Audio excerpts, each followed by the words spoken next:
Pakistan stock data channel में खुशामदीद।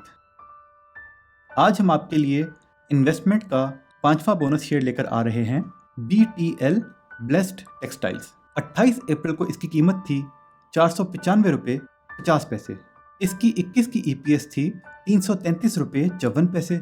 Dividend रहा 33 रुपये।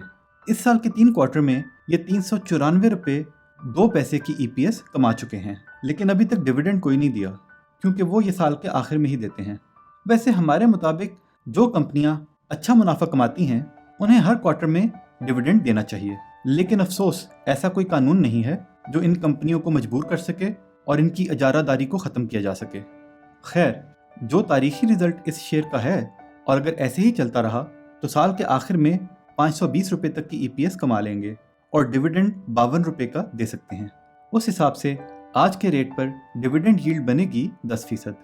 वैसे ये इंतहाई शर्मनाक बात है कि कोई कंपनी 520 रुपये का EPS कमाए और उसका सिर्फ 10% शेयर होल्डर्स में बांटे। लेकिन आपको पहले ही बता चुके हैं कि टेक्सटाइल सेक्टर्स ऐसा ही करते हैं, और इसके अलावा भी बहुत सारी ऐसी कंपनियां हैं जो बहुत ज़्यादा कमा के भी देते कुछ भी नहीं। अगर हमारा रेगुलेटर ऐसा कोई कानून बना दे कि कंपनियां कम से कम 40% या 50% अपनी कमाई का शेयर होल्डर्स में बांटें, तो या तो आधी कंपनियां स्टॉक मार्केट से डीलिस्ट हो जाएंगी या फिर उनके शेयर्स की कीमत बहुत ऊपर चली जाएगी और बहुत सारे लोग स्टॉक मार्केट में सरमायाकारी करने के लिए आएंगे भी। स्टॉक मार्केट असल में बनाया तो इसीलिए गया था कि कंपनियां आम पब्लिक से अपनी कंपनियों में सरमायाकारी करवाएं और फिर जब मुनाफा हो तो उनमें शेयर होल्डर्स को बराबर का मुनाफा मिले। लेकिन मकसद कुछ और था, बन कुछ और गया। खैर, इनकी सेल्स इस क्वार्टर में पहले से बहुत बेहतर आई और आगे भी और बेहतरी की उम्मीद है। अगर माजी को देखें तो इसकी 19, 20 और 21 की EPS थी 98 रुपये 79 पैसे, 66 रुपये 12 पैसे और 333 रुपये 54 पैसे।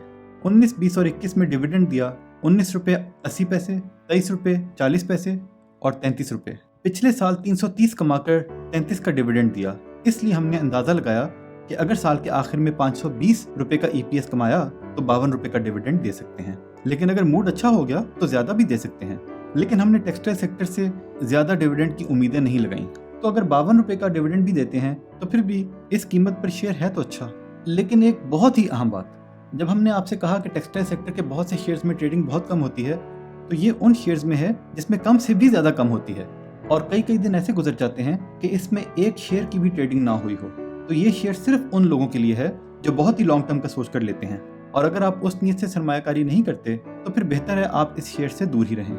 बस एक काम ज़रूरी है, हर शेयर जो आपने ख़रीदा इसके हर क्वार्टर के रिजल्ट का जायज़ा लेते रहें कि सेल्स या मुनाफे में कहीं बहुत ज़्यादा कमी तो नहीं आ गई। इस हिसाब से आगे का फैसला करना होगा।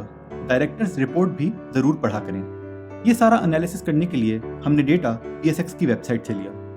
आप वहां से खुद डेटा वेरीफाई करें, कंपनी की मुकम्मल फाइनेंशियल तफसील देखें, फिर अपना फैसला करें। याद रहे, ये कोई बाय या सेल कॉल नहीं है। कुछ सीखने और कुछ सिखाने की नीयत से तज्जिया पेश किया गया। शेयर्स खरीदने या बेचने का फैसला आपने खुद करना है, क्योंकि मुनाफे में मौज अपनी अपनी और नुकसान में दौड़ अपनी अपनी। अगर हमारा तज्जिया आपको पसंद आया तो वीडियो को शेयर करें, चैनल को सब्सक्राइब करें और दोस्तों से भी करवाएं, ताकि हमें तज्जिया बढ़ाने की वजह मिल सके। कम से कम 1000 सब्सक्राइबर तक ले जाने में आपकी सपोर्ट की ज़रूरत है। और जो लोग हमारे चैनल को सब्सक्राइब कर चुके हैं और हमारी वीडियोस देखते हैं, उनका शुक्रिया।